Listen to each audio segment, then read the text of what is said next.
Elden Ring Nightreign is right around the corner, with the network test set to kick off this coming weekend. So since we'll probably get a glimpse of some of the new bosses that we're going to see in this network test, I wanted to do a top 10 list of the bosses I want to see most when Nightreign releases. I'm including bosses from Dark Souls 1, 2, and 3, Bloodborne, and Sekiro, though it is not confirmed if we will see bosses from all of these games, but I don't care. This is my list, and this is who I want to see, okay? I'm not including Demon Souls because I haven't played that one yet, but it is the next game I will be playing on my channel, so make sure to hit that subscribe button so you'll be alerted when I do start to play it. And if you're wondering if I got a network test code, no I didn't, but it's okay.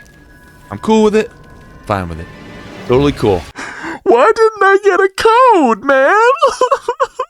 Alright, enough of that.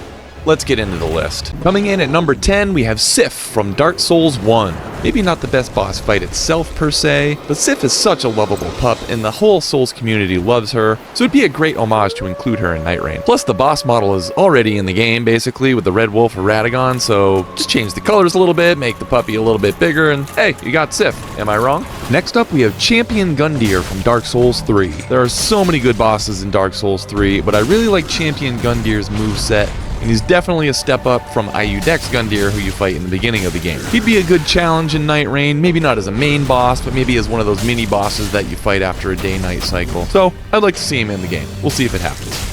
Artorias of the Abyss is next up from Dark Souls 1. This is the first DLC boss from DS1. Well, technically the second, but the first real good boss from the DLC. And I feel like with this boss, Fromsoftware was really starting to find their stride. The moveset is fun to learn, much quicker than a lot of the base game bosses, and overall one of the best, if not the best boss from all of Dark Souls 1. Plus, there's a lot of good lore around the Abyss and Sif and all that. I'm not going to pretend I know anything about the lore, but lore reasons, you know, put them in Nightreign. Number 7 is the Fume Knight. Yes, I had to include a Dark Souls 2 boss, but honestly, this was a good fight from what I remember. Definitely one of the most challenging bosses in Dark Souls 2, so would be a good choice to bring into Nightreign. Maybe make him slightly bigger, slightly faster, slightly crazier, something to give it even more of a challenge for the co-op nature of Nightreign. Could give folks a tough time during these day-night cycles, but we'll see. Fume Knight, you make the list. Next up, we have the Abyss Watchers from DS3. I liked this fight when I first played DS3. The moves and animations are the style of boss fight that I like. And even though it's slightly a gank fight, this might be perfect for the world of Nightreign with all the co-op nature going on. You could have Abyss Watchers fighting each other, you could have you fighting Abyss Watchers, you could have Abyss Watchers flying across the map and fighting this guy and fighting your friend, and then you gotta come together to fight the Mega Abyss Watcher at the end. I can see this being pretty cool. So we'll see. Hopefully Abyss Watchers makes the game. But for now, they're number 6 on my list.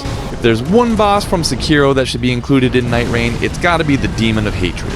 Coming in at number 5, this boss feels more like a Souls boss than a Sekiro boss anyway, so it would fit right in with the Nightreign aesthetic. I really liked the Demon of Hatred fight too. I know a lot of people didn't really like it, thought it was too hard or didn't make sense, but I thought it was fun to learn his moves. Kind of like all the Sekiro bosses. Once you learn their moves, the fights become really fun. So yeah, I hope we see Demon of Hatred in Nightreign. I can picture 3 people beating up on him. Sounds like a good time to me.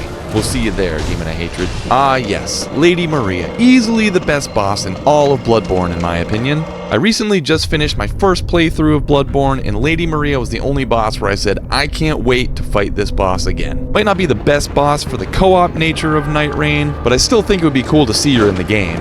Maybe as a solo-only boss or a souped-up version for co-op, I don't know.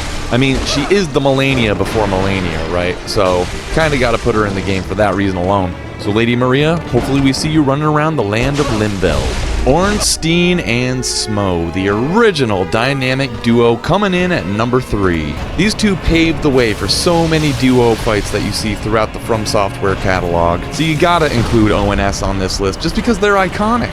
When you think Dark Souls 1, you think Ornstein and Smo. I actually fought them again recently, and they still gave me as much trouble as they did when I first fought them. Ah, good times. So yeah, if we're including bosses in Nightreign, Ornstein and Smo gotta be in there. You know they're joining that Nightreign party. Midir coming in at number 2. Midir gave me problems when I first fought him, man. I'm not even gonna lie. I had to respec to a cheesy mage build just to take him down, but I was still early on in my Souls games career, so cut me some slack, okay? But anyway, Midir feels like the precursor to many of the Elden Ring dragon fights, so it would seem fitting to have Midir in the game.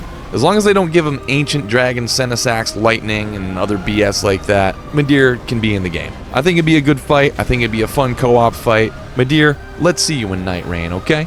And finally, coming in at number 1, we have Slave Knight Gale from the Dark Souls 3 DLC. Slave Knight Gale is the final boss of DS3 and the final boss of the entire Souls series. But I'll tell you what, Fromsoft capped off their Souls franchise in the right way with this boss. Gale still holds up as one of the best boss fights they've ever done. One of those bosses where it's fun to learn his moves, but it's challenging. It's fun to die and then relearn the moves and keep learning and die and relearn. It's just fun to do that with this boss. Hopefully we get to face Gale again in the land of Limveld, and hopefully we get to see his arena again too, because his arena is one of the coolest in all of Souls games in my opinion.